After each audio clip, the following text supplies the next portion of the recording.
Paul, welcome to my podcast. Thank you. And so straight up, I'm just gonna throw to you and you can introduce yourself. So my name is Paul Schwartz, and by profession, I am a classical pianist, and that's how I make my living. But I've been starting to get a lot more interested in sort of delving deeper into psychology, philosophy, human growth, et cetera, et cetera, et cetera. And that sort of like bled into working with other musicians in terms of a lot of the work that I've learned, um, dealing with fear, dealing with fucking up, dealing with stage fright, dealing with perfectionism. Um, Not saying I have the answers, but I've been I think I've been able to help a bit with some of the people that I've been working with, and that's honestly more of the work that I'd like to do as opposed to the performing. I do a lot of performing, and it's, to be honest, it's getting a bit old. It's getting tiring.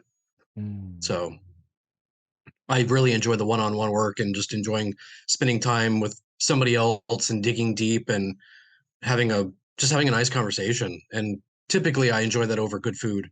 But um but yeah, yeah. Yeah, I love that. Yeah, great. So I hear that there's a transition afoot for you at I some think level. so. Yeah.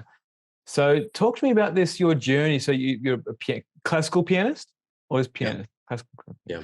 Classical So the pianist. journey of um, nurturing that skill, that gift throughout your life.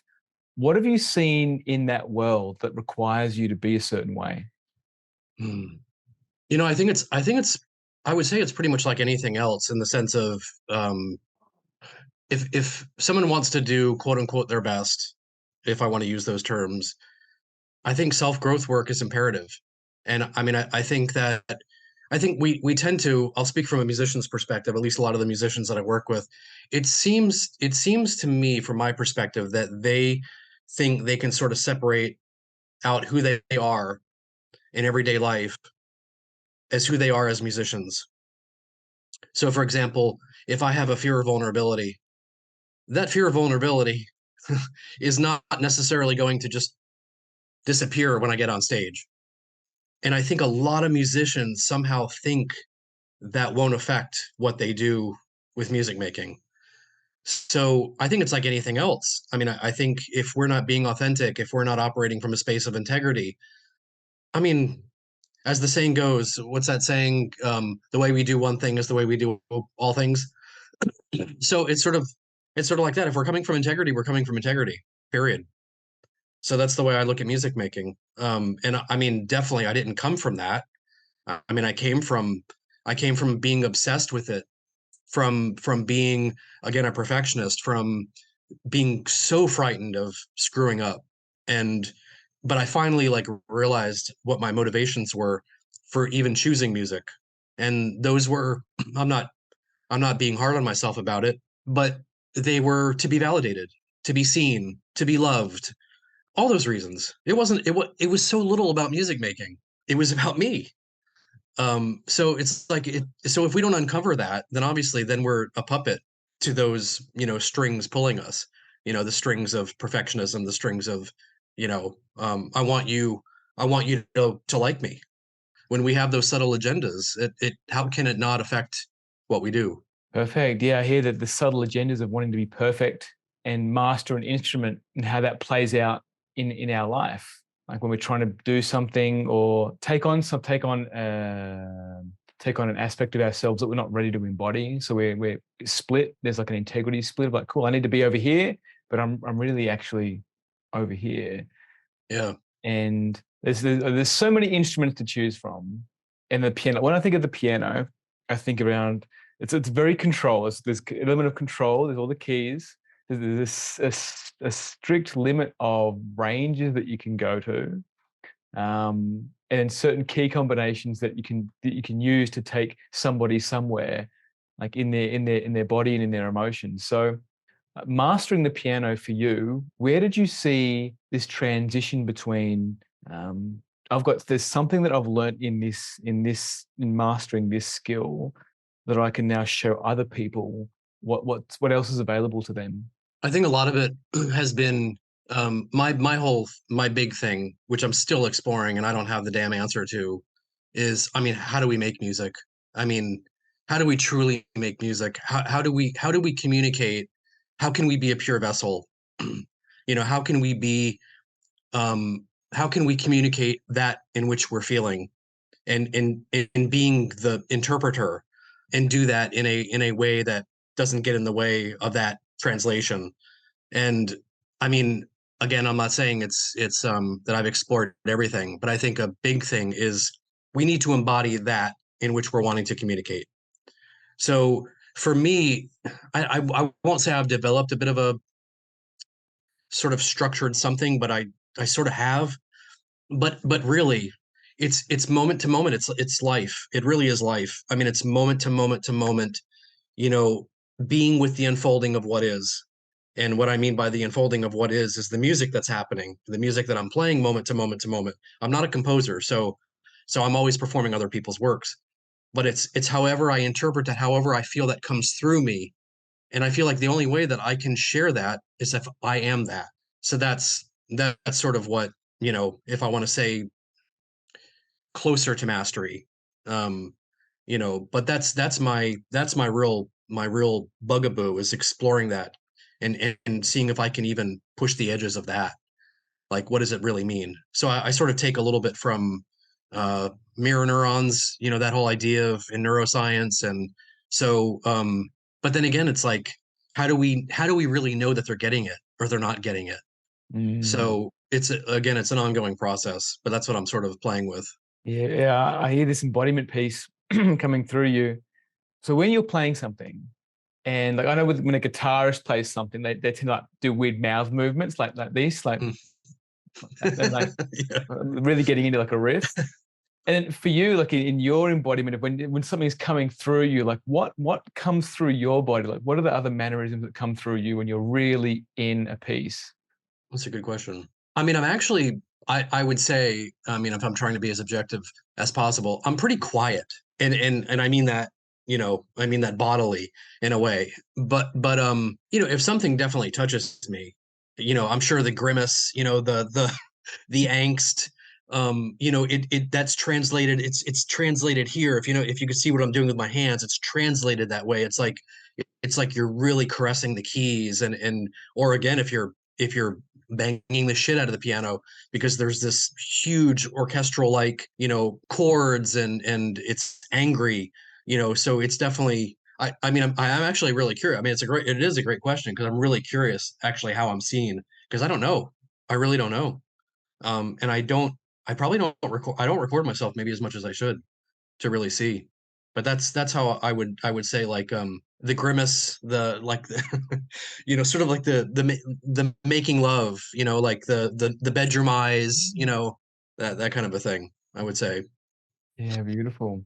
I've got another thing for you. So say I was a musician who's extremely talented, and I've been practicing in my room for years, and now but I need to take this onto the stage. Like I need to perform in front of people, just by myself, just solo at the moment. And what kind of preparation would you say to me to like prepare myself to be vulnerable, right? To not just go up there and call, I'm just playing a piece by myself on stage. It's like, no, I'm actually wanting to connect with an audience.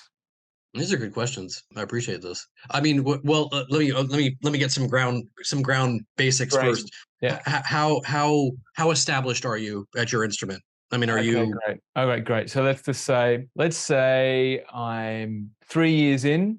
I'm quite comfortable like reading. I can read sheet music really easily. I'm confident to do my own solos. I'm confident to express what's coming through my fingers. I'm comfortable in that in my room. And what But else but do you this need? is like one of the like a first sort of solo performance out there. First solo out there, yeah. One of my friends has said, "Oh, John, you're amazing. Like, why don't you go and do this thing? I'll hook you up to play at a bar, my local bar.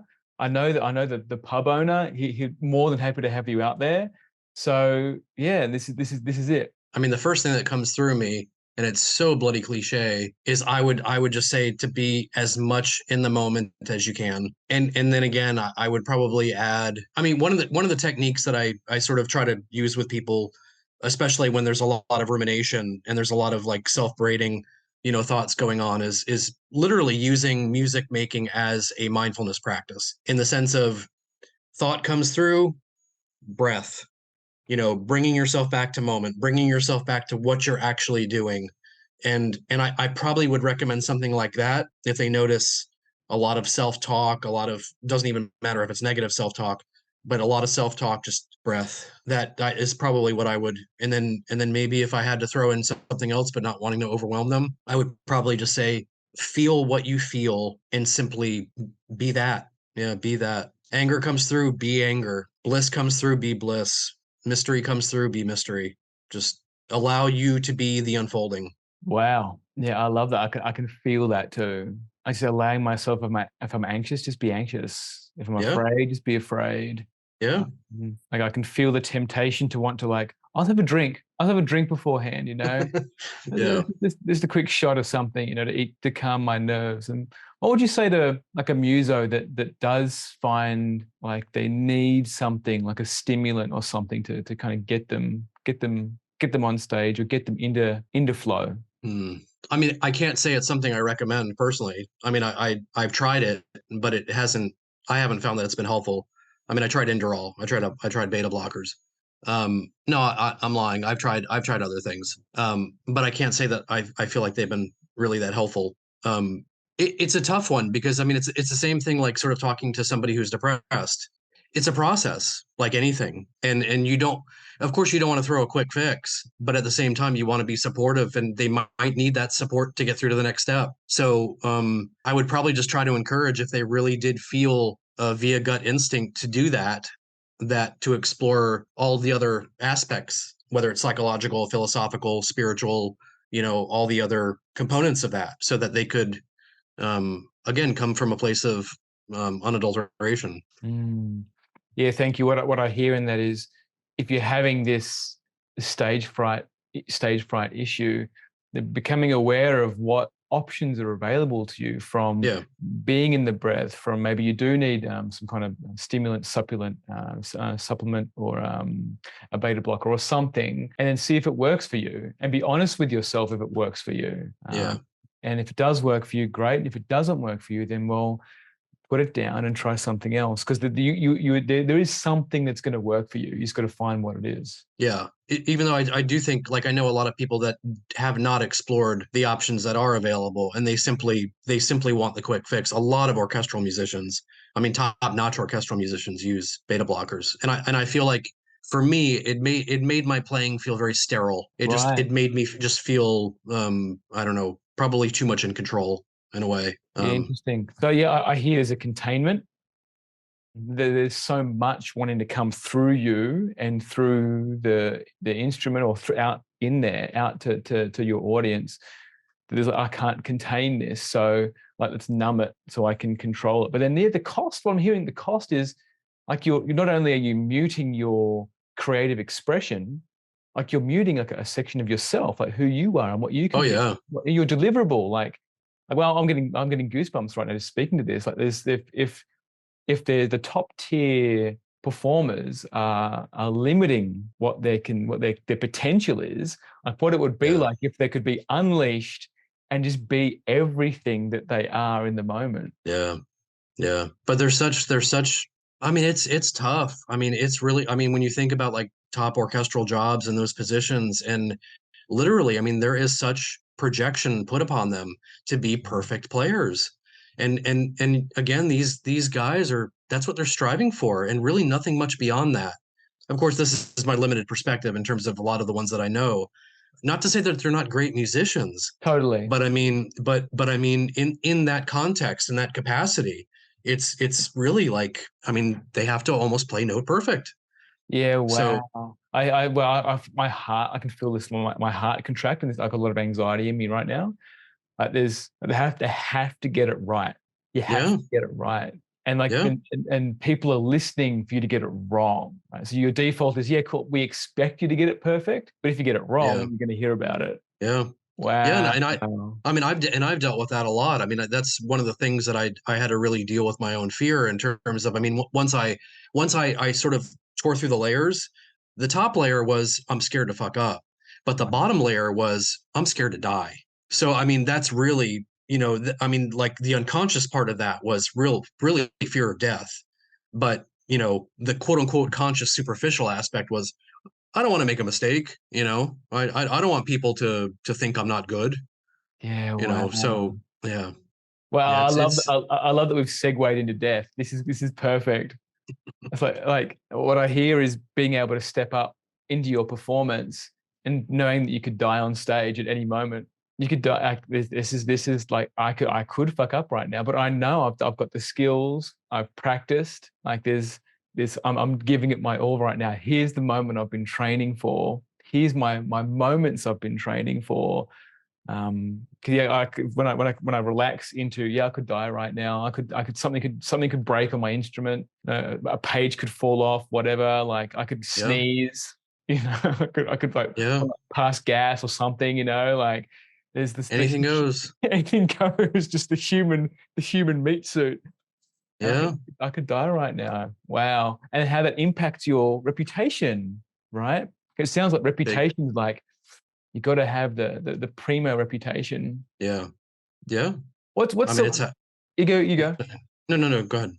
What's the relationship between like the conductor and the choice of musician? Does he have any say? Is it how do you even get selected for something like this? Well, I play with the opera.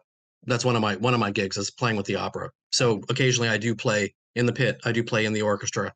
The conductor is basically the man. I mean, the conductor basically says whatever goes.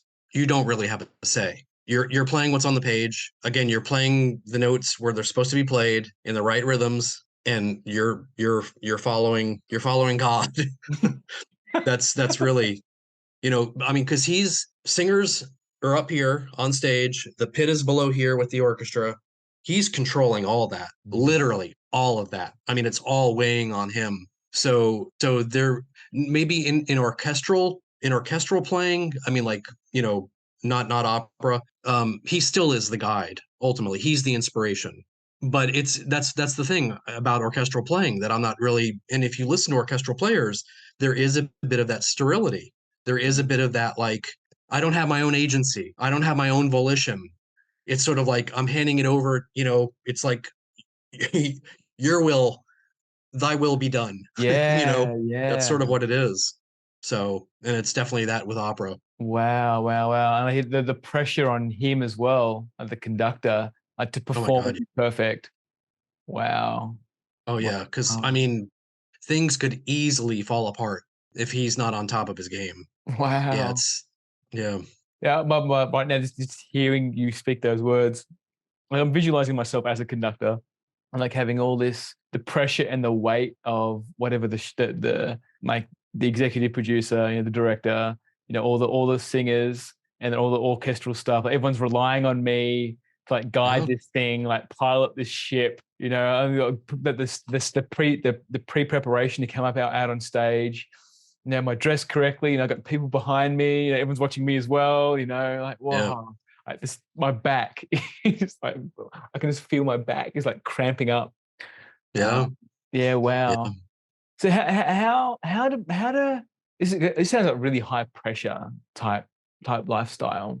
Yeah. How do people relax? Like how do people connect into themselves again and let loose?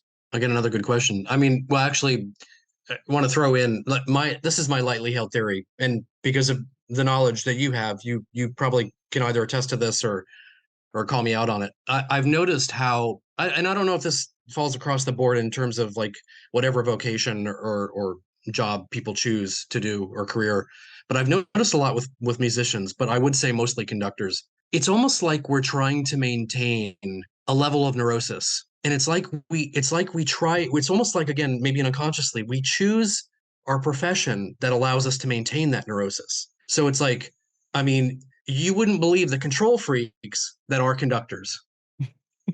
They are. I'm not joking. I mean, it is such a real thing, and you can. I mean, because I am pretty perceptive. It's like their neurosis drips. Like that's how at least that's how I pick it up. It's oozing. Um. So and I'm sure, again, you can attest or not, in terms of people even, being therapists, and again, people working out their own, neurosis and projections and everything like that with other, um, and so, but in terms of letting go, God, I think that is a very individual thing. But I mean, therapy has helped me immensely. I mean, therapy has like been such a godsend. But honestly, it's really just doing the things that I love. Like I picked up, actually, a conductor introduced me to coffee roasting, and I've started to roast my own coffee now. And it's like been a total game changer for me. Not only in terms of like, oh my God, I am spoiled. Like I can't drink coffee now at a coffee shop basically, because the coffee that I make at home is so damn good. But it's again, it's like a meditation, like listening for Mm. first crack, watching the beans change. I mean, it's like, so that's one of my releases. Yeah, beautiful. Yeah, I hear the ritual. I hear ritual, a ritual that's just your own, in Yeah, your own time, in your own space, that guides you back into yourself, like your own little world, like of okay, this is me. yeah, yeah. Oh, I'm coming back into Paul. Great. I'm coming back into Paul. Great, great. You hear that first crack, that waft, the cream, Just being with that, just being just with being all with all that. that. Yeah, And in yeah, regards to your vocation choice and your predicament, but it's another word. Your predication. There's a word I'm looking for. It's not there right now. it's all Yeah, good. it is. I do see that where someone will choose a job where they can act out their neuroses or act out whatever their childhood injury was that allows them, Mm, that amplifies and supports their defense, and then you can use that job as a shield to justify like your level of control or your neurosis or whatever it is. So you have it's a kind of release and acknowledgement of who you are. Like, I'm accepted here in my neurosis, right? mm, But then what's mm. really showing up in the body and your relationships is that it doesn't translate, right? So deep down there is because they'll be fighting against this neurosis, right? There'll be discomfort there around, no, I have to be perfect. I have to, like, making sure that the clothing is perfect and everything is perfect and my speech is eloquent and my enunciation is just as perfect. Yeah, And then when it comes to relationships, when somebody's not perfect, like, can they be with that? Can they be with someone who mirrors the opposite of their neuroses, whatever their challenges are? yeah. And That's a really good point. it'll all show up in relationships. It'll all show up, whatever it is, whatever the overlap is with your defenses and your vocation will always show up in your relationships. Mm, interesting. I like also what you said, almost like how some people could use it as a justification to like sort of maintain that. Yeah, It's yeah, interesting. yeah, and it lasts for as long as the person needs to, like a crutch as well, to discover who they really are at the core. Like it lasts for as long as the body can take the tension in it, Mm, and whatever facilities that they use to return to some level of homeostasis in themselves. Like after mm, a show, they might go and put their feet up or whatever it is, have a drink or go out and party or go find themselves like a humiliatrix or a dominatrix. Like, now I can yeah, let go of control. Like, yeah, cool. You be in charge of me now. You show me yeah. how I can just let go of control, and I know I'm safe with you in this environment. But just to let it Mm, out, otherwise the body almost buckles under the brittleness of how much yeah. control and rigidity that you need to maintain. Mm, I like that. So you say, That almost you go, no, please, you that go. almost that almost leads me to a question. I mean, which it's involved in a relationship, but it's almost like it's a question. It would be a question posed to you that I've been curious about. And again, not that there's one definitive answer, but I hear so much in regard to relationship, and the whole polarity thing, the whole masculine feminine thing. I fully own. It irritates me. But this whole idea of like the masculine should lead. So like I'm segueing, and you didn't ask me to do this, just letting audiences know you did not ask me to do This, this, this is perfect. This is perfect. Yeah. but I'm very about that, like why there seems to be this pattern, this huge pattern that I have definitely experienced myself, and I've seen a lot, that there is this projection onto the masculine, that this is the role of, and again, I also have issue with the genderization of, if that is a word, of this so-called energy. But yeah, I'm very curious about that, because I think when you started hitting on, like, let's say conscious kink in terms of the dominatrix, and okay, this is my way to unravel, this is my way of letting someone else take the reins, which again, as a practice, I think can be a beautiful thing, again, in a conscious way.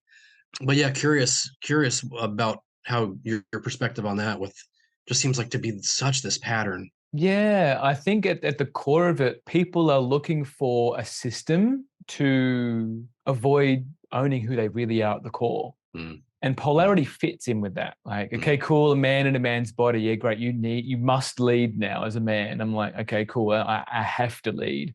And for me, that's been very uncomfortable for me. Not in a way that's I don't want to do it. It's not natural to me as an individual. Interesting. So, like in my relationship, we take turns leading, and it's not a conscious thing where we go, okay, now it's your turn to lead, and now it's my turn to lead. We just do. We have Yeah, natural gifts that, yeah, combined with a common vision of where we want to go, it just works. yeah, We just yeah, work. So by trying to force someone into a model of like masculine and feminine, and you create more neurosis.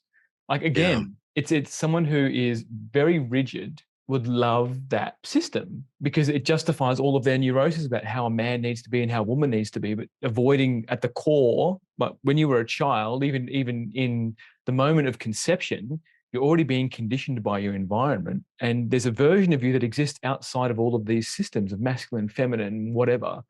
Um, and you need to discover what that voice is. And that requires you to be as a clear a vessel as possible. So all of the little things that you've got over the years, or even being dressed in boys' clothes as a boy, or whatever it is, whatever the messages yeah, that you receive, being able to decondition from all of those and just discover what's really right for you. And it will be a natural ebb and flow between like a masculine, in inverted commas, masculine and feminine dynamic, where you just allow yourself to be. And then when you allow yourself to be, you tune into something else that's beyond system. And when you create from that place, it touches and speak from that place, it touches people in ways that you could never script. You could never, like, it's yeah. profound. Like the music and the art that I create when I'm in that place is profound. So Mm.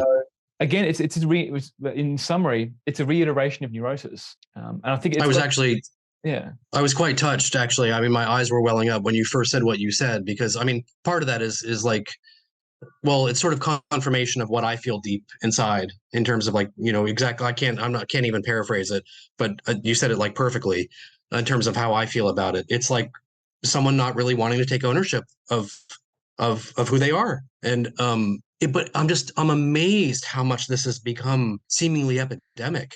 I mean, to totally assuage oneself of their own, again, will or agency. It's just like, I can't wrap my mind around. It's really hard for me to wrap my mind around it. Yeah. Um, I'm honestly having a really hard time with that.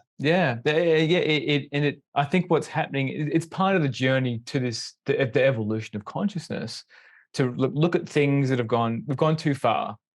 Yeah, It's too yeah, far. Great. This was a concept way back when, and we've distilled it, like the way we typically try and distill it down to its like atomic level, but miss out on all of the nuances between the two atoms, right? And then let's apply it to our lives. And if you're a rigid person and you don't like chaos, it's chaos. But don't avoid wanting to be in the chaos of themselves. Like there is no answer. yeah, yeah. They'll always look to a solution, whatever system it is. And that the epidemic is not being able to death again. Mm. Just Yes, yeah, just be willing to die. yeah. And no, it's so true. It's so true. We have to. I mean, the idea of who we think we are has to die. Yeah, yeah. Hmm. Over and over again. I think there's a freedom. There's a freedom that can be found when you have a relationship with death, like a proper relationship with death. Like a lot of the questions that I ask my clients is, how would you like to die? If they're stuck and confused, I don't know what I want to do. I don't know. It's like, great, cool. How would you like to die? Who would you Mm. like to have around you when you die? What would be the memories that you'd like to leave with people in death? Yeah. And then that having those that other point of like a point of exit, you automatically start to cascade back down your timeline to where you're at right now. How do you aim for that? Mm. Um, but that question can be a real shock to people, where death is really like quite taboo. Yeah. In Yeah. like, I'll speak it to I'll speak like anything that's related to death, terminal illness, like suicide, whatever it is. Yeah. People are, oh, you got to warn people, John, before you speak to them. Why? Like it's happening around us every day. Like Yeah. and Yeah. then like we can lose so many people that are close to us. Oh, we didn't see it coming. We never saw this guy was or a woman was going to take her life. It's like, yeah, but you never see death coming. Yeah. Yeah. Yeah. So for me, it's been a practice for me to always tell if I love someone, tell them that I love them. If I'm angry at someone, tell them that I'm angry at someone. At least that way, Mm. I know that I'm always being authentic with myself in whatever my emotional state is towards people that I value. Yeah.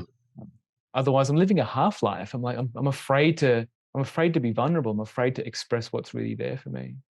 I also like what you said about the fluidity of that, how that just happens, sort of, in the sense of like there is no script, but it's just like, I'm trying to think of a time where when I've had to take the lead, I do.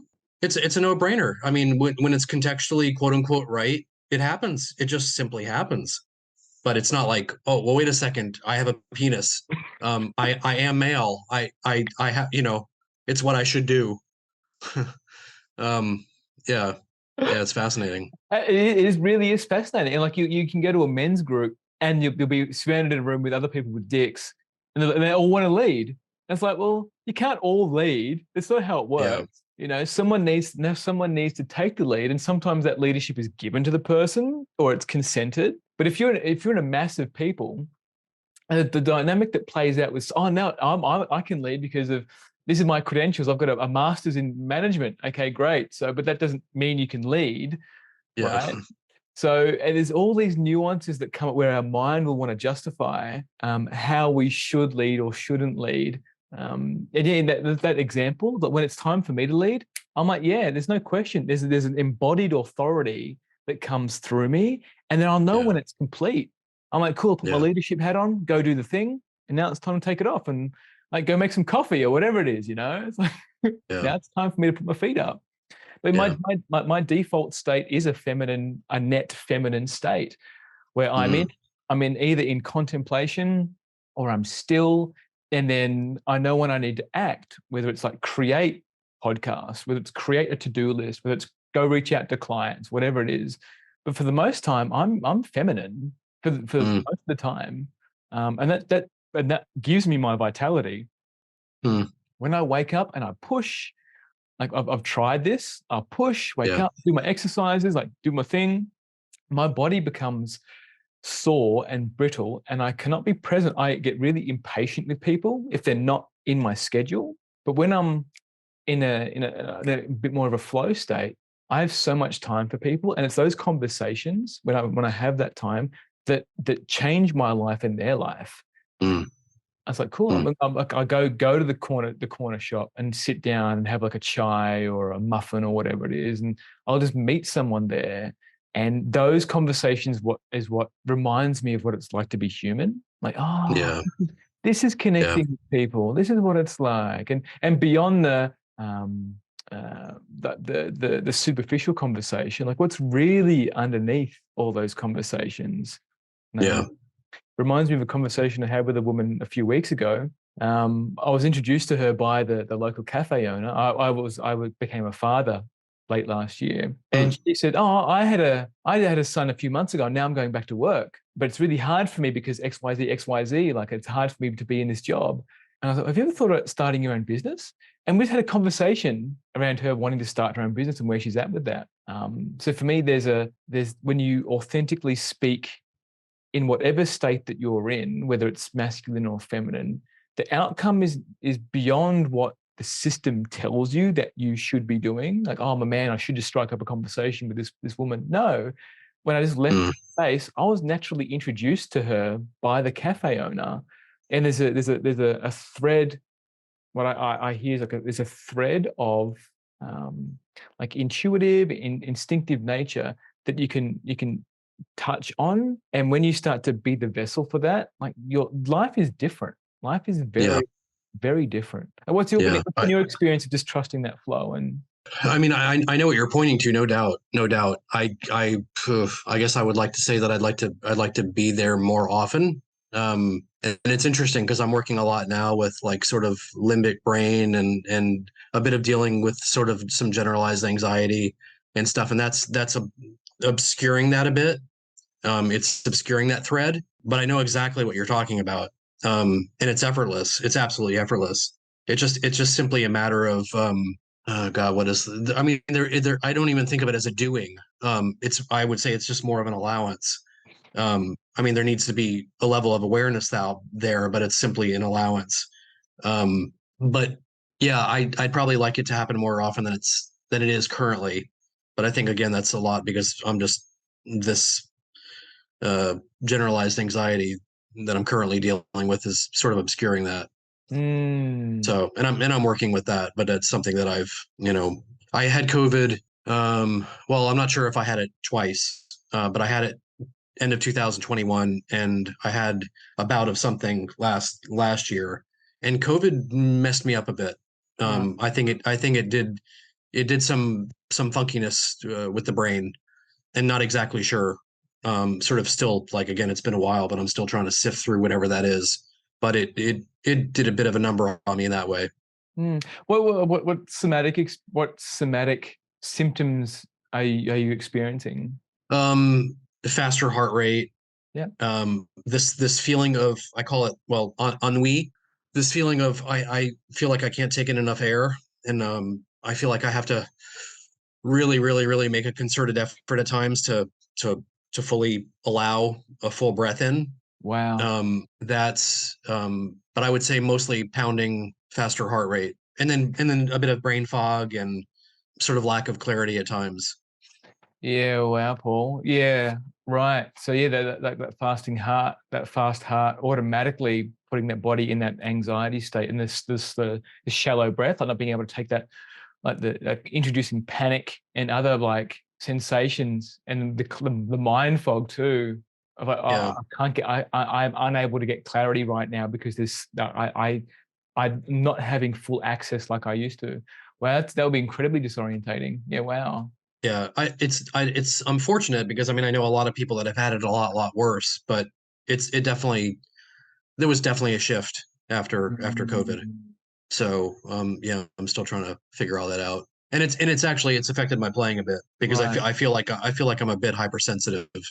So yeah, it's definitely I would say a dysregulated. My nervous system is a bit dysregulated. Mm. So yeah, trying to get back to what you were pointing to earlier about homeostasis.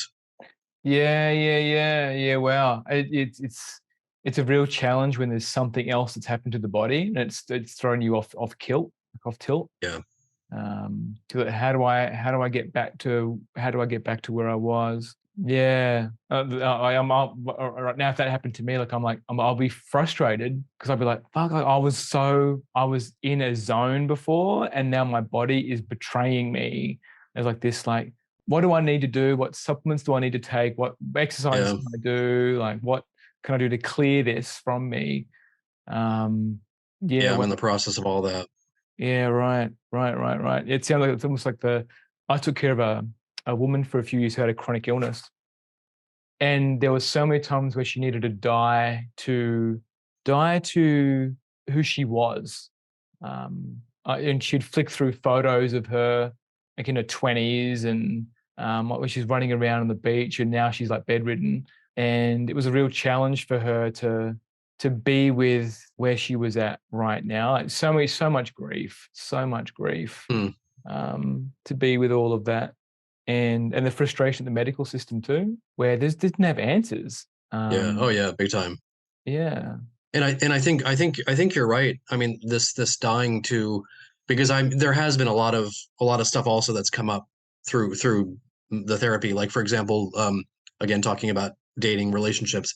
I hadn't been on really any apps for quite some time, and recently just joined Bumble. And I hadn't been on for maybe, I don't know, 4 or 5 years. And initially I got a bunch of matches. And just one day I was really, really nervous. And I was like, what the fuck is this nervousness? And it was the potential of meeting these women. And I had never really experienced that before. And I was like, holy shit, what's going on here? And I had a date last night. And again, same thing, potential of intimacy. Well, Paul, you're you're getting anxiety about being seen and seeing, and it's like, and I hadn't quite ever perceived it this way. So it's like it's a whole new world to me in a way, because if it's like I like to think that I'm a pretty aware person, but like this is like happening on a different level. Like this is really somatically affecting me. Like I'm really noticing this fear of getting intimate again. And I was like, I never felt myself as that way. Mm. So it's like a new world. So it's been interesting. And also, like I finally have put, being very transparent on this podcast for people to see, but I'm really sort of also coming to grips and really acknowledging and owning why I have felt a call to even, meet with women, etc. And if I'm being honest, it's a lot of it is around, I have used women as a way to shore up this feeling of okayness about myself, and um to make me feel lovable and wantable. And I had never put my finger on that before. And now, so there's a huge amount of liberation around that. like like there's not that desperation and need to have that mirroring, but there's still that element of like, in a way, I don't want to be that way. Yeah, You know what I mean? I don't want to be that way. I don't quite call it shame, but I don't want to be that way. I don't want to objectify women. I don't want to use women. beautiful. Yeah, I love that, So Paul. Thank you, and thank you for being so transparent. I hear your heart is opened it's like it's thank you. opened in a big way. And I want to ask you, so if you don't feel like you want to, if you're not going to use women anymore to prop up your self-esteem or whatever it is, how would you be treating women?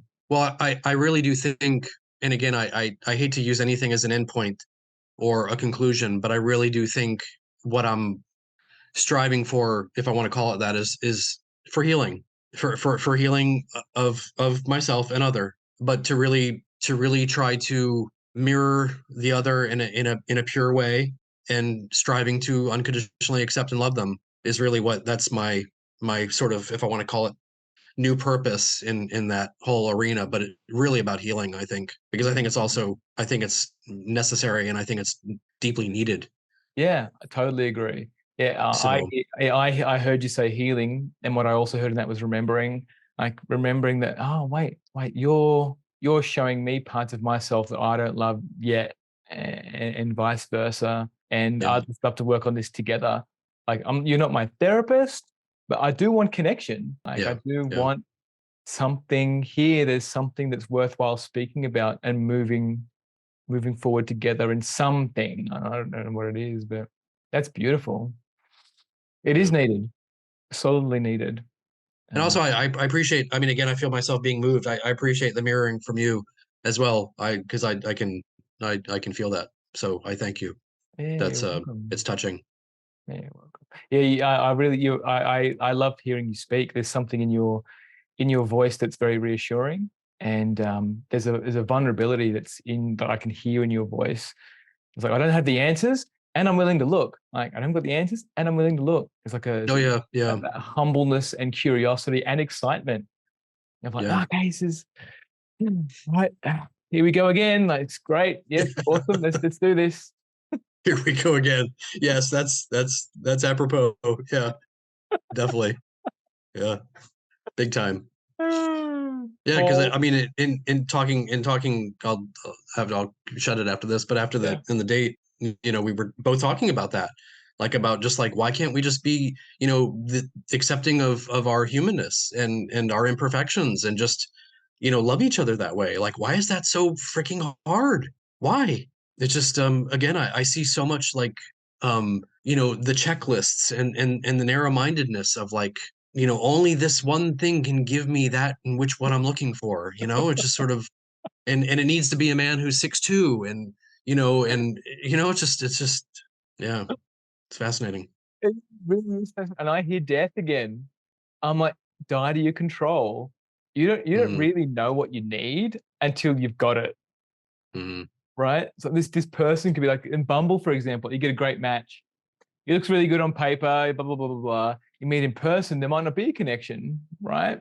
Or you do meet in person, you're like, oh wow, like, yeah, sure, you're 2 inches taller or 2 inches lower than what my ideal height is, but I can really feel you. You're the way you're speaking to me is doing things to my body that I feel Mm-hmm. safe.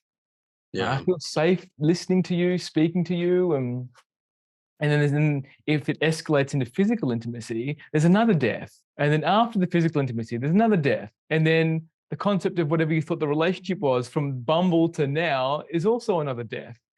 And then what's the life that you're aiming towards? Like that's my thing is like, where's the Mm-hmm. those are all Mm-hmm. beautiful, beautiful moments in time. And then what's the life that you want? What's because really anything's available if you're willing to die. Mm-hmm. What's if you don't mind me asking, what's your relationship to death?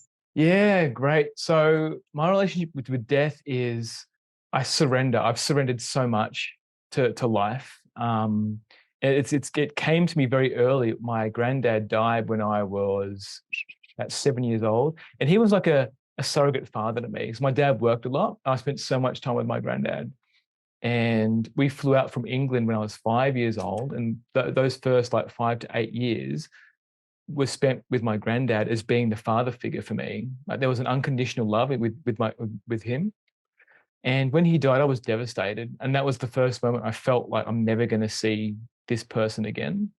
Mm. I've had multiple iterations of experiences of death. Like my brother was diagnosed with a um, leukemia when he was in preteen, and facing my potential brother's death, being in hospital.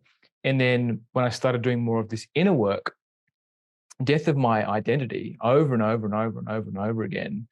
Yeah. Of like, cool, who am I now? Before I did this, I was in corporate for 17 years, operations Oh manager. wow.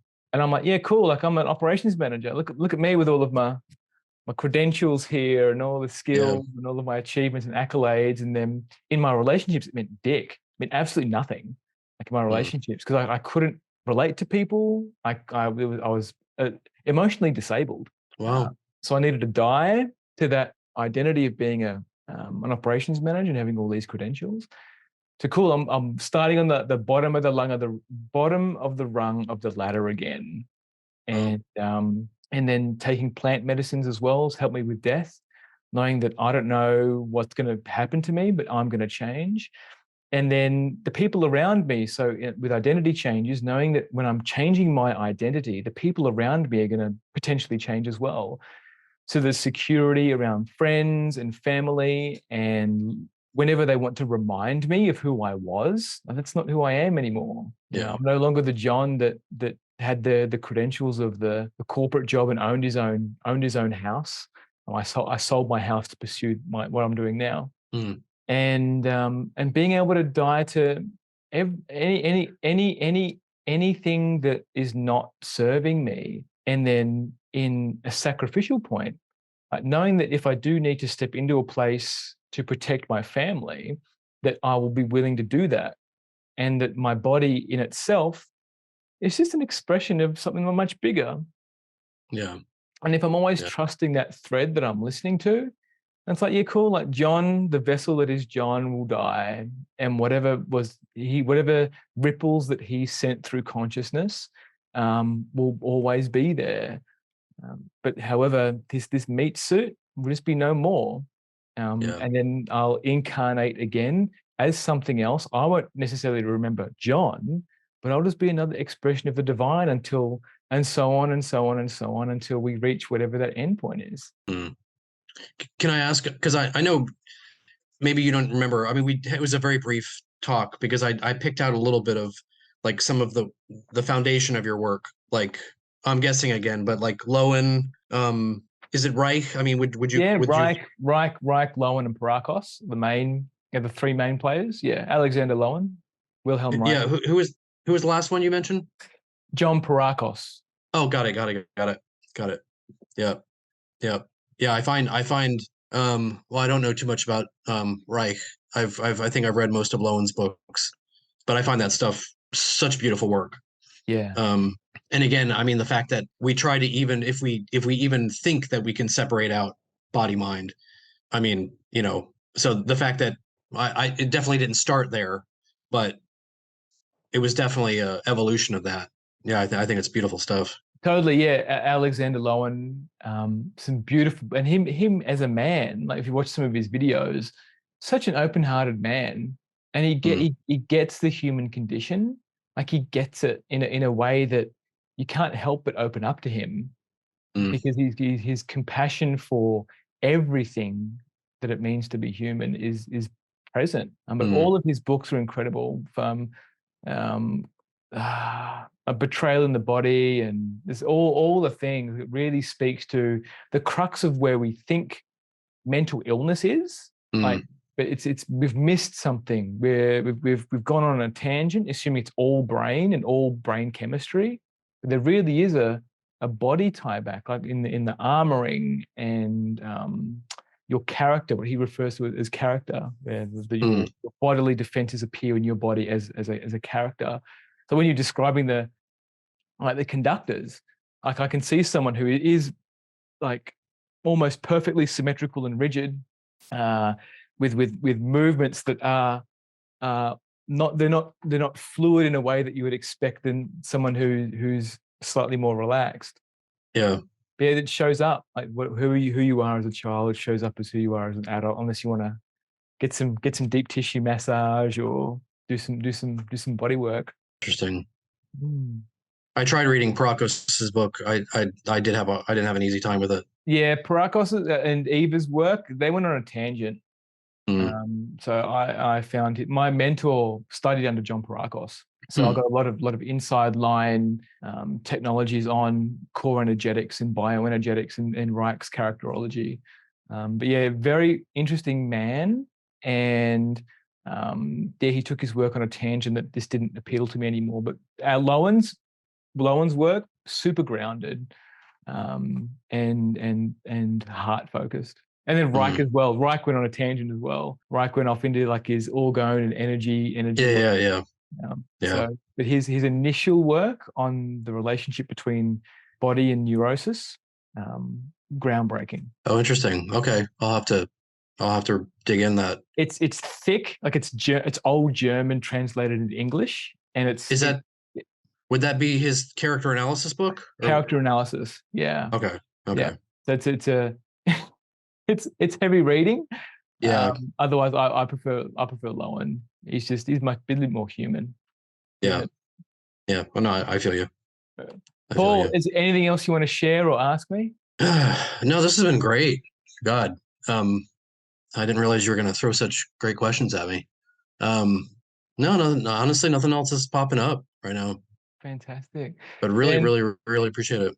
yeah, you're welcome. You're welcome. I've loved this conversation too. It's different to what my normal conversations are. And Mhm. I like the mix. I like the mix of like I love this conversation. It was No, thank you, perfect. thank you, It was a symphony. The symphony for me. thank Much you. love, Paul. Thank you so much for being here. Much love to you too.